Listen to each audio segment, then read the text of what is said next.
بسم اللہ الرحمن الرحیم۔ السلام علیکم ویورز، کیسے ہیں آپ لوگ؟ خدا آپ کو رکھے خوش آباد۔ آج ہم سنا رہے ہیں حکایت بوستانی کی خوبصورت داستان سقی نوجوان۔ اس سے پہلے میرے چینل کو کیجیے سبسکرائب، لائک، تاکہ اس طرح کی ویڈیو اب تک پہنچیں۔ بیان کیا جاتا ہے کہ ایک کنجوس کا بیٹا بہت سخی تھا۔ باپ کے مرنے کے بعد دولت اس کے ہاتھ آئی تو اس نے کشادہ دستی سے اسے خرچ کرنا شروع کر دیا۔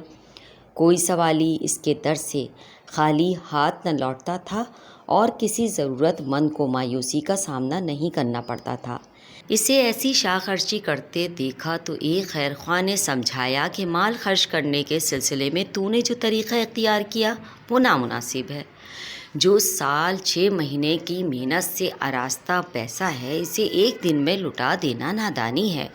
کیا تو نے وہ نصیحت نہیں سنی جو ایک عاقل خاتون نے اپنی بیٹی کو کی تھی؟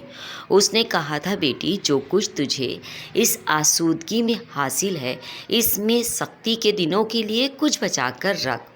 تو تجھے چاہیے کہ اپنا مشکیزہ اور گھڑی پانی سے بھرے ہوئے رکھے کہ گاؤں میں جو نہر بہتی ہے اس میں 12 مہینے پانی نہیں رہتا۔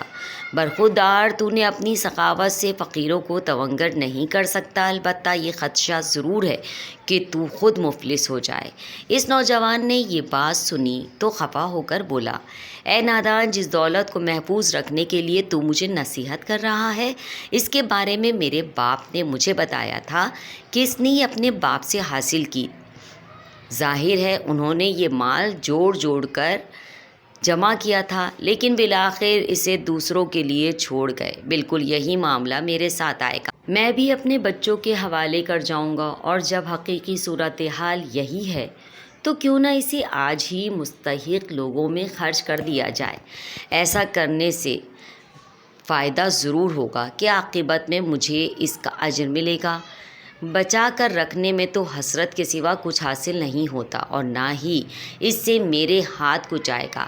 وضاحت: حضرت سعدی رحمۃ اللہ علیہ نے اس خوبصورت حکایت میں کنجوسی اور سخاوت کا موازنہ کیا، اور اس ضمن میں انہوں نے جو دلیلیں دیں وہ اپنی اپنی جگہ اس قدر مضبوط ہیں کہ ان میں سے کسی کو آسانی سے رد نہیں کیا جا سکتا۔ ان دلائل سے قطع نظر قرآن کی خوبصورت حدیث میں جواب واضح ہے۔ بسم اللہ الرحمن الرحیم ارشاد ہوتا ہے، نہ اپنے ہاتھ کو گریبان سے باندھ لے اور نہ ایسا کشادہ دست بن جا کہ خود دوسروں کے آگے ہاتھ پھیلا۔ کیا سیکھا اس حکایت سے آپ نے؟ کمنٹس میں ضرور بتائیے۔